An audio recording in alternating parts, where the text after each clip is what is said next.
Padre, te seguimos suplicando, pues, Señor, por ese tiempo. Te ruego que tú seas exaltado, Señor, que tú seas honrado, que miremos por los ojos de la fe a Cristo esta tarde.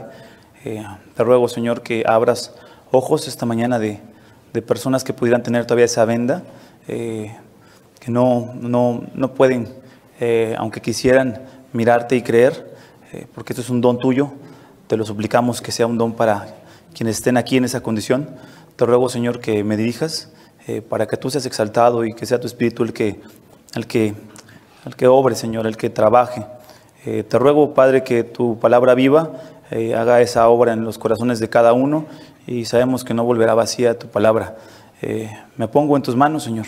De corazón me pongo en tus manos, y esta congregación la ponemos en tus manos para que se haga lo que sea tu voluntad, pero que Cristo sea exaltado. Te lo rogamos en nombre de Jesús. Amén. Antes de iniciar a ver el texto del día de hoy, quisiera que imagináramos juntos qué sería que Dios estuviera en medio de nosotros. Que pudiéramos decir: aquí está Dios en medio de nosotros. ¿Cuánto cambiaría tu familia si de verdad pudieras mirar con tus propios ojos que Dios está en medio de nosotros? ¿Cómo cambiaría tu iglesia o nuestra iglesia si de verdad pudiéramos mirar a Dios aquí enfrente de nosotros? ¿Cómo serían tus planes para mañana si supieras que Dios de verdad está en medio de nosotros? A futuro, tus proyectos, tu trabajo. ¿Cómo sería tu perspectiva de la vida si pudieras ver a Dios con tus propios ojos, lo miraras? ¿Cómo cambiarían tus pensamientos? ¿Seguirías actuando de la manera que actúas? ¿Seguirías teniendo los proyectos que tienes? ¿Andarías en donde andas? ¿Pensarías como piensas? Seguramente no, o definitivamente no. El día de hoy vamos a ver el testimonio de una persona que lo vio cara a cara, que anduvo con él aproximadamente entre 3 años a 3 años y medio, el apóstol Juan. Vivió con él, anduvo con él, siguió su ejemplo, estuvo con él y lo vio morir en una cruz y resucitar. Este hombre dice en su testimonio de una manera bien concisa y clara, y solamente se los voy a leer y ahorita lo vamos a buscar. Dijo así, cuando escribió el testimonio acerca de Dios, dijo: y el Verbo se hizo carne y habitó entre nosotros, y vimos su gloria, gloria como del unigénito del Padre, lleno de gracia y de verdad. Es el Evangelio de Juan, capítulo 1, versículo 14. Hermanos, les invito a que abran sus Biblias y vamos a leer el contexto de este pasaje en el cual nos vamos a enfocar el día de hoy, en el Evangelio de Juan, desde el versículo 1. Juan, capítulo 1, versículo 1. Juan 1:1, y ahorita les voy a decir, vamos a leer juntos y vamos a leer hasta el versículo, primero hasta el versículo 5. Todos búsquenlo, síganlo por favor. Juan 1, versículo 1, dice así, desde el 1 al 5. Dice primero: en el principio existía el Verbo. Cuando dice Verbo se refiere al Hijo de Dios, a la segunda persona de la Trinidad, es decir, al Hijo de Dios, a Jesucristo. Noten lo que dice aquí: en el principio existía el Verbo, desde el principio de los tiempos. Los teólogos le han llamado a esto la eternidad pasada. Vamos a ponerle este nombre que los teólogos le ponen. Desde la eternidad pasada existía el Verbo o el Hijo de Dios. El Hijo, la segunda persona de la Trinidad, existía desde antes, desde la eternidad. Y dice después, y el Verbo, nótenlo ahí en su pasaje, y el Verbo estaba ¿con quién? El Verbo estaba con Dios. Existía y estaba con Dios, el Padre, por supuesto. ¿Y el Verbo quién era? El Verbo era Dios. Hablando de la segunda persona de la Trinidad. Versículo 3. Todas las cosas fueron hechas por medio de Él. Él es el creador. Todo fue hecho. Ya lo tenemos ahí enfrente. Miren, si lo quieren seguir y si no en sus Biblias está excelente. Pero vamos en el 3. Todas las cosas fueron hechas por medio de Él. Y sin Él nada de lo que ha sido fue hecho. En Él estaba la vida. ¿En quién, mis hermanos? En Jesús, en la segunda persona de la Trinidad. Y la vida era, metafóricamente, lo dice así, la luz de los hombres. En el Señor está la vida y la vida es la luz de los hombres. Así que quien tiene vida, metafóricamente hablando, tiene la luz de Cristo.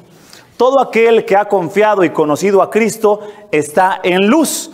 Y vean ahora el versículo número 5, dice, entendiendo la luz, la vida que viene de Cristo, y la luz brilla en las tinieblas y las tinieblas no la comprendieron.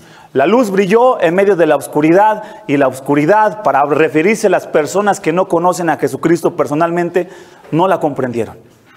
Quienes no han conocido a Cristo, para esa persona, estas cosas espirituales que vamos a ver hoy todavía son incomprensibles. Dice 2 Corintios 4 que todavía tienen un velo que les impide ver la gloria del Evangelio a todos aquellos que no han confiado en Cristo.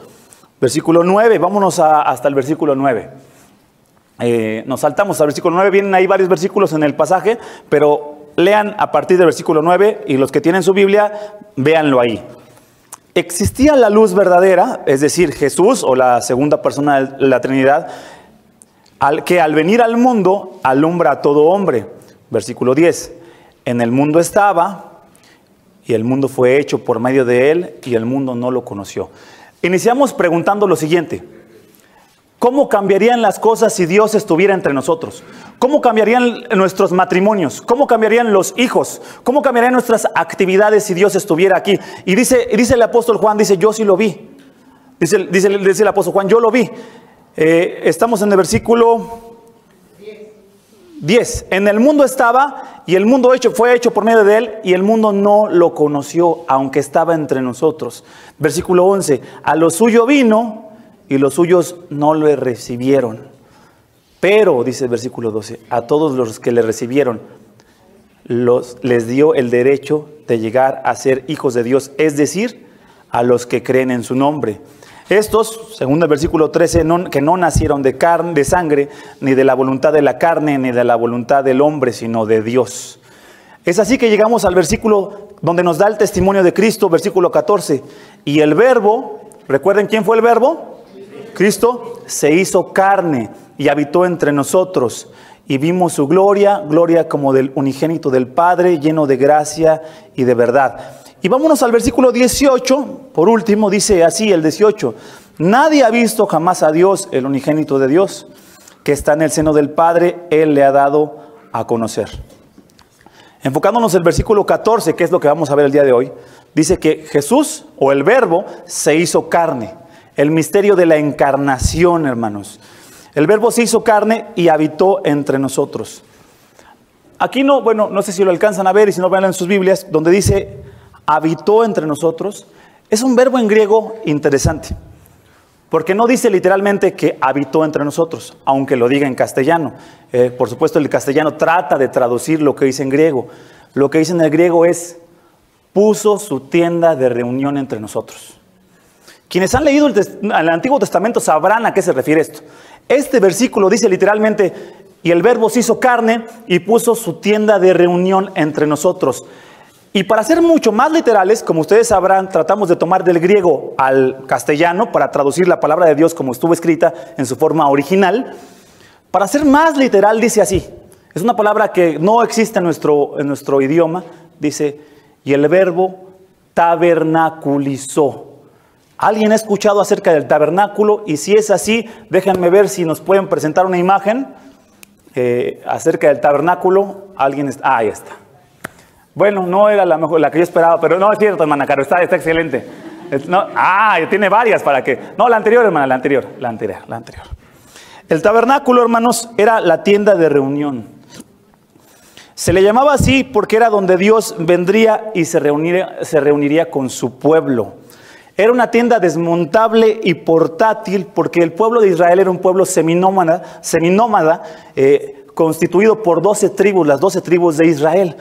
Cuando estas 12 tribus viajaban a los lugares donde Dios les ordenaba, tomaban esta tienda de reunión o este tabernáculo, lo desmontaban y se lo llevaban al nuevo lugar donde Dios les diría que había de establecerse. Pero lo hermoso de este tabernáculo es que simbolizaba algo. El cumplimiento de una promesa. La promesa que Dios le había hecho a Abraham. La promesa que dice así, hermanos. Yo estaré contigo, nunca te dejaré, ni te desampararé. La misma promesa se la hizo a Isaac, su hijo. La misma promesa a su vez se la hizo a Jacob. Nunca te dejaré y nunca te desampararé. Este tabernáculo era el símbolo de Dios en medio de los hombres. Cuando ellos se movían de un lugar a otro, era el símbolo de Dios yendo en medio de su pueblo y estableciéndose en el centro del campamento, teniendo un simbolismo visual de la presencia de Dios en medio de ellos. ¿Cómo sería tu vida si supieras que Dios visualmente está en medio del campamento? Que Dios visualmente está en medio de tu casa o en medio de la iglesia. ¿Sabías que cuando fue profetizado que Jesús nacería se le llama Emmanuel, que traducido es Dios con nosotros? Literalmente Juan está diciendo, y el verbo se hizo carne, y el verbo puso su tienda de reunión, y el verbo se estableció en medio de nosotros, Dios con nosotros. Juan dice, el verbo, aquel Dios eterno en quien nosotros confiamos y a quienes nosotros cantamos, vino a este mundo, puso su tienda de reunión, se hizo carne y habitó entre todos nosotros, Dios con nosotros. Y la promesa entonces de Dios para las madres que tienen que criar solas a sus hijos, para los padres de familia que están pasando por adversidades económicas, para los dueños de negocios que están sufriendo por ciertas adversidades, para los que sufren enfermedades, la promesa sigue siendo a través de Cristo, mirando a Cristo por medio de la fe, la misma promesa que se le hizo a los antiguos patriarcas: no te dejaré ni te desampararé. Si tú miras a Cristo, si tú confías en Cristo, no te va a dejar ni te vas a desamparar, porque Dios habitó en medio de nosotros, bajó y podemos ver a Dios habitando entre nosotros. Si Dios hoy nos abriera los ojos, ¿cómo le pediría yo a Dios? ¿Cómo le pediríamos a Dios que nos abra los ojos y veríamos que Cristo está aquí en medio de nosotros, en esta reunión? Que Él está aquí, que el mismo verbo que vio en toda su plenitud Juan, es el mismo aquel en quien nosotros confiamos y en quien hemos creído. ¿Y cómo cambiaría nuestra iglesia y nuestra adoración y nuestra forma de cantarle y nuestra forma de vivir si de verdad Dios abriera nuestros ojos a aquel en quien nosotros hemos creído, aquel que puso su tabernáculo de reunión entre nosotros? Este tabernáculo significaba que la presencia de Dios estaba en medio de Israel, pero también el campamento de las 12 tribus estaba dispuesto de manera circular. Y en el centro del círculo, justo en el centro, se ponía este tabernáculo o esta tienda de reunión, representando que la presencia de Dios estaba en medio. Por eso dice el Salmo 46, se los voy a leer. Dice, Dios es nuestro refugio y fortaleza, nuestro pronto auxilio en las tribulaciones. Por tanto, escucha hermano, escucha hermana, no temeremos. Si tú has visto el mismo verbo del que habla Juan, no temeremos aunque la tierra sufra cambios, y aunque los montes se deslicen al fondo de los mares, aunque bramen y se agiten sus aguas, aunque tiemblen los montes con creciente enojo. Y da este simbolismo, escúchalo. Hay un río cuyas corrientes alegran la ciudad de Dios. Este simbolismo de paz. Hay un río cuyas corrientes alegran la ciudad de Dios, las moradas altas del Altísimo. Dios está en medio de ella, no será sacudida. ¿Sabes por qué dice Juan que el verbo tabernaculizó entre nosotros? Porque Dios está en medio de nosotros y aquel que ha puesto a Dios en el centro de su vida no será sacudido. Como dijo Jesús, puede llegar la tormenta a tu casa, pero si tú has puesto tu confianza realmente y dependes absolutamente de Jesús, tu casa no se va a venir abajo, dijo Jesús. Si has puesto tu confianza en Cristo, no se va a venir abajo tu matrimonio si el centro es Dios. Por eso dice, hay un río cuyas corrientes alegran la ciudad de Dios. Dios está en medio de ella, no será sacudida. Bramaron las naciones, se tambalearon los reinos, dio Él su voz y la tierra se derritió. El Señor de los ejércitos está con nosotros, nuestro baluarte es el Dios de Jacob. Debemos rogar, hermanos, que Dios abra nuestros ojos para ver que quien está en medio de esta iglesia es Él. Quien es el rey de este lugar es Él. Si pasamos por cualquier tipo de adversidad, no seremos sacudidos, no seremos conmovidos, no porque haya pastores, sino porque el que está en el centro gobernando es el Señor Jesucristo. Aquel de quien dio testimonio Juan. Si ponemos a Dios en el centro, no seremos sacudidos. Si estás pasando por adversidades o problemas o luchas y tu confianza es Él, no serás sacudido. Se ve difícil quizás, pero Dios, el Señor, en medio de su pueblo, no desampara a su pueblo.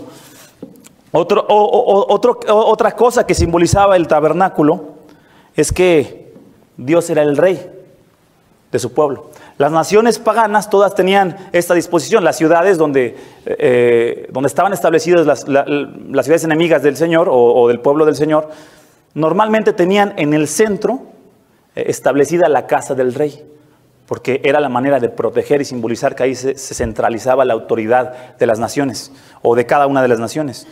El tabernáculo muestra o enseña que Dios es el centro, está en el centro y es el rey.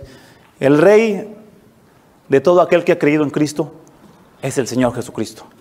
Y vino y vimos su gloria, gloria como del unigénito del Padre, lleno de gracia y de verdad. Podemos decir también nosotros, porque lo hemos visto. Si eres uno, si eres una de los que han visto por la fe a Cristo de esa manera, dale gracias a Dios, porque esto no le sucede a cualquier persona.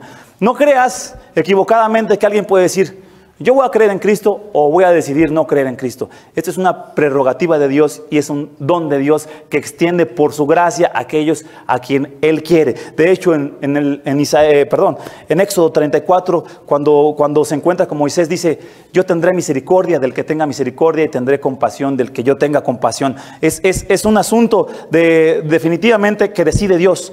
Si ves que el Verbo se hizo carne, dale gracias a Dios, porque es Dios quien te está abriendo los ojos. Y después en el mismo versículo 14, dice: y el Verbo se hizo carne y habitó entre nosotros, y vimos su gloria, gloria como la del unigénito del Padre, lleno de gracia y de verdad.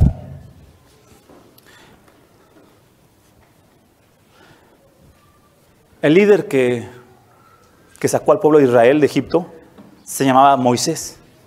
Es un hombre de quien habla el Éxodo, que veía cara a cara a Dios y hablaba cara a cara con Dios. Y les voy a leer un pasaje, dice en Éxodo, no les digo para que no lo busquen, solo escúchenlo. Y acostumbraba a hablar el Señor con Moisés cara a cara, como habla un hombre con su amigo.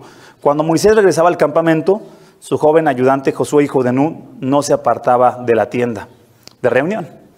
Y Moisés dijo al Señor: mira, tú me dices, has de subir a este pueblo, pero no me has declarado a quién enviarás conmigo. Además has dicho: te he conocido por tu nombre, Moisés, y también has hallado gracia ante mis ojos. Ahora pues, si he hallado gracia ante tus ojos, te ruego que me hagas conocer tus caminos para que yo te conozca y halle gracia ante tus ojos. Considera también que esta nación es tu pueblo. Y Dios le respondió: mi presencia irá contigo y yo te daré descanso. Entonces Moisés dijo: te ruego que muestres tu gloria. Y él respondió: yo haré pasar toda mi bondad delante de ti y proclamaré el nombre del Señor delante de ti. Y tendré misericordia del que tenga misericordia y tendré compasión de quien tenga compasión. Y añadió: no puedes ver mi rostro porque nadie puede verme y vivir. El hombre Moisés, este hombre Moisés, tenía encuentros cara a cara con Dios. Y la gente consultaba a Moisés porque Moisés iba al tabernáculo de reunión donde se reunía con Dios y la gente veía una nube que bajaba, la presencia de Dios. Los hebreos le llamaban la Shekinah o la Shekinah, que esto significa la gloria de Dios. Veían una nube en el día y una columna de fuego en la noche. Haber sido algo absolutamente impresionante. Y aún así Moisés, después de ver lo que Dios hizo y las plagas que envió a los egipcios y cómo abrió el mar rojo y cómo veía cara a cara a Dios, de tal manera, si ustedes pudieran seguir leyendo, la gente cuando veía a Moisés, si hubiéramos visto a Moisés entrar a la tienda de reunión, lo que habríamos visto es salir a Moisés con un rostro resplandeciente que no podíamos ver. No puedo seguir leyendo para no alargarnos en esta historia, pero la gente veía a Moisés con un rostro resplandeciente y Moisés optó por cubrirse toda la cara para que el pueblo no lo viera. La gente se espantaba y se horrorizaba cuando veía el rostro resplandeciente de un hombre que había estado en la presencia de Dios. Un hombre que vio las plagas, que vio el mar rojo abierto en dos. Vemos en este pasaje que le pide al Señor: te ruego una cosa, Señor, una cosa te voy a pedir, muéstrame tu gloria. Pudiera haberle pedido bendiciones. De hecho, él le dijo: voy a destruir este pueblo y de ti, Moisés, voy a hacer una nación grande. Él pidió y rogaba: perdona a tu pueblo, Señor.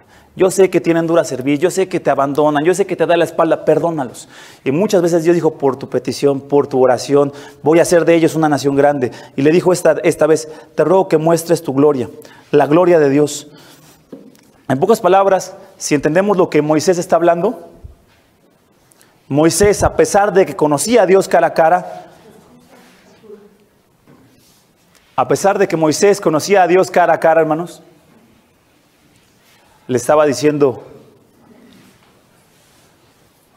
no quiero quedarme con lo que sé de ti. No quiero quedarme con lo que no conozco de ti. Quiero conocer tus caminos, como lo leímos. Moisés estaba diciendo, no me conformo con permítame decirlo de esta forma, con la medida de la presencia tuya que he experimentado, por decirlo así. Quería más de la presencia de Dios y todo lo que Él es. Le dijo, Señor, muéstrame tu gloria. ¿Estás contento o contenta con la forma en que conoces a Dios? ¿Puedes decir que estás contento con la presencia, si me permites decirlo así, la plenitud de la presencia que hay en tu casa de Dios? ¿Estás contento o contenta? ¿Te conformas con la medida de lo que has conocido a Dios en tu matrimonio o con tus hijos o en tu lugar de trabajo? ¿Estás contento cómo estás con Dios? ¿Estás contento con lo que sabes de Él? ¿Sabes que Él es tu Salvador? ¿Estás contento con conocerlo? Lo poco, mucho que lo conoces. Moisés no estaba contento y le dijo, Señor, muéstrame tu gloria, porque no estoy conforme. Hermanos, vamos a rogarle hoy a Dios, porque aunque conocemos a Dios, no podemos estar conformes con lo que lo conocemos hoy en esta iglesia. Queremos que su presencia, que su gloria sea manifiesta. Queremos conocer la gloria de Dios en todos sus atributos y su majestuosidad. Cuando Moisés le dijo, muéstrame tu gloria, estaba pidiéndole vehementemente, Señor, quiero conocer más de tu amor y de tu misericordia y de tu justicia y de tu bondad y de todo lo que tú eres. ¿Sabes por qué Dios te está pasando muchas veces por pruebas? Porque es precisamente lo que está haciendo contigo. Está mostrándote más y más de su gloria. ¿Por qué te pasa por problemas económicos el Señor? Porque muestra su gloria enseñándote que es un Dios proveedor, que nunca fueron tus capacidades o tus negocios, siempre fue el Señor quien te daba de su mano de comer. ¿Por qué te pasan por dificultades matrimoniales? Para que sepas que al que tienes que recurrir es al Señor lleno de misericordia y de gracia y de verdad, como vimos en el Nuevo Testamento en Juan 1:14. ¿Por qué estamos pasando a veces por diferentes pruebas? Porque nos está pasando por el crisol de la prueba para que entendamos y miremos su gloria. Si hay algo que pedir el día de hoy, Señor, muéstranos tu gloria. No queremos quedarnos como iglesia con lo que tenemos de ti, con lo que conocemos de ti. No queremos seguirte cantando con la forma que te cantamos. No queremos seguir exponiendo la palabra de la manera que la exponemos. Necesitamos más de ti, Señor. No queremos que las familias sigan siendo como somos. Queremos más de ti. Queremos ser un impacto a otros porque tú nos transformes. No queremos ser iguales. Queremos ser el reflejo de aquel en quien hemos creído. Ya no queremos solo mirar de oídas, como dijo Job. Ahora queremos conocerte, Señor. Queremos mirar como Juan y que abras nuestros ojos para decir, el Verbo se hizo carne, habitó entre nosotros, habitó en esta iglesia, habitó en las familias de esta iglesia y hemos visto su gloria. Gloria como del único Hijo de Dios lleno de gracia y de verdad. Queremos experimentar a Dios de tal manera que no sea un cuento para nosotros. Queremos decir, sí, he visto a Cristo y Él transformó mi vida por la sola mirada que tengo por la fe hacia Él. Quiero ver la plenitud de Cristo en la cruz. Quiero ver el amor de Cristo muriendo por mí y la justicia de Dios siendo resuelta sobre Cristo y la ira de Dios sobre Él. Ya no quiero simplemente cantar los domingos. Ya no quiero hablar y leer algunas veces la Biblia. No quiero dedicarle unos 5 minutitos y eso a veces hasta fuerzas a Dios. Ya no quiero más de eso, sino quiero tu presencia, Señor. Óralo y díselo, porque si Dios te está abriendo el entendimiento, dile, Señor, quiero más de tu gloria. No quiero ser un cristiano o cristiana mediocre. Dijo Jesús, ojalá fueras frío, ojalá fueras caliente, porque a los tibios los vomito, dijo el Señor Jesús. Ya no quiero ser, quizás le tienes que rogar a Dios, ya no quiero ser un cristiano que solo dice que es cristiano y que los demás no saben que soy cristiano o que los demás saben que ni me comporto como cristiano. Ya no quiero decir las bromas que decía, los chistes groseros, albureros, las groserías con las que hablo, porque eso no refleja quién tú eres. Quiero conocer tu santidad, quiero conocer tu pureza. Ya no quiero pensar de la manera que pienso, no quiero que mis procesos mentales sean los mismos porque quiero quiero que tú me purifiques. Yo quiero ser nuevo como tú eres, Señor. Yo quiero más de tu gloria en mi casa y más de tu gloria en esta iglesia. Ya no quiero ser el mismo. Que Dios nos permita el día de hoy abrir nuestros ojos espirituales y ver al Verbo que habitó entre nosotros. Si Dios te abriera los ojos, verías a Cristo aquí. Y créeme, mi hermano, mi hermana, no serías el mismo. Si Dios te está abriendo los ojos espirituales, no puedes salir de aquí siendo el mismo. Señor, te ruego que nos abra los ojos. Moisés no se quería quedar con lo que conocía, pero lo que suplicaba Moisés se hizo realidad en una persona, en Jesucristo. Lo que quería experimentar, la presencia de Dios, habitó entre nosotros y vimos su gloria. La cruz, hermanos, es la más magnífica representación de la gloria de Dios, la más magnífica revelación de la gloria de Dios. Ahí vemos la pureza de Dios y el perdón de nuestros pecados. Si vamos a ver la gloria de Dios, hoy mira a Cristo en la cruz, muriendo el justo por nosotros los injustos, pagando el precio de nuestros pecados, mostrando misericordia a nosotros que no teníamos por qué recibir la misericordia de Dios. ¿En cuántas maneras hemos ofendido a Dios todos los días? ¿Cuánto hemos afrentado a su santidad y vemos al Hijo de Dios en toda su plenitud humillándose por nosotros para pagar y cargar sobre su cuerpo lo que nosotros hemos cometido contra la ley de Dios?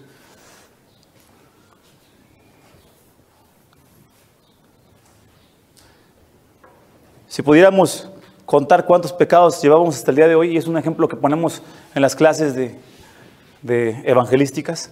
Si pudieras pecar 3 veces al día, nada más, si fueras un santo, al mes fueran unas 100, al año unas 1000, ¿cuántos miles de pecados tendrías hoy? Y todos cargados sobre Cristo. Mira su gloria. La gloria de Dios fue manifestada sobre el Verbo, quien fue hecho carne, habitó y puso su tabernáculo entre nosotros, murió por nosotros y resucitó. Así que, hermanos, hoy vamos a suplicarle esto a Dios. Vamos a orar. Y vamos a suplicarle que Él nos haga ver su gloria, hermanos. Que nos muestre su gloria, que nos muestre a Cristo, quien es la imagen verdadera del Dios omnipotente en el que creemos. Vamos a orar, hermanos. Padre, hoy te ruego que nuestra iglesia no sea la misma, que nuestras familias no sean las mismas, que yo no sea el mismo saliendo de aquí. No, Señor, déjame ver tu gloria. Déjanos ver tu gloria. Y te agradezco porque el apóstol Juan nos responde que en Cristo hemos visto la gloria de Dios. El unigénito tuyo, el único Hijo tuyo y Dios poderoso y eterno, lleno de gracia y de verdad. Te ruego que no salgamos de aquí siendo iguales, que nos des un deseo intenso de conocerte, Señor. Que no estemos contentos con la presencia que hay, por decirlo así, Señor, con la medida de la presencia que hoy tenemos de ti. Todavía no somos santos como tú eres santo, pero tampoco podemos consentir la vida de pecado que a veces llevamos. Te ruego, Señor, no permitas que sigamos siendo tibios. Arrebata nuestros corazones, abre nuestros ojos para mirarte. Y Señor, yo no puedo, nadie puede, la iglesia no puede abrir los ojos de personas que aún no confían en ti. Eso te lo dejamos a ti, pero también te lo suplicamos. Porque quienes no han abierto sus ojos, como acabamos de leer en este pasaje, tienen los ojos todavía vendados, están en luz y no comprenden la luz de Cristo.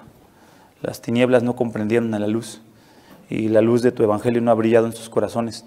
Te ruego por esas personas, Padre. Te agradezco por tu palabra y te ruego que nos muestres tu gloria, Señor. Te lo pido y te agradezco porque en Cristo podemos verla. Gracias en nombre de Jesús.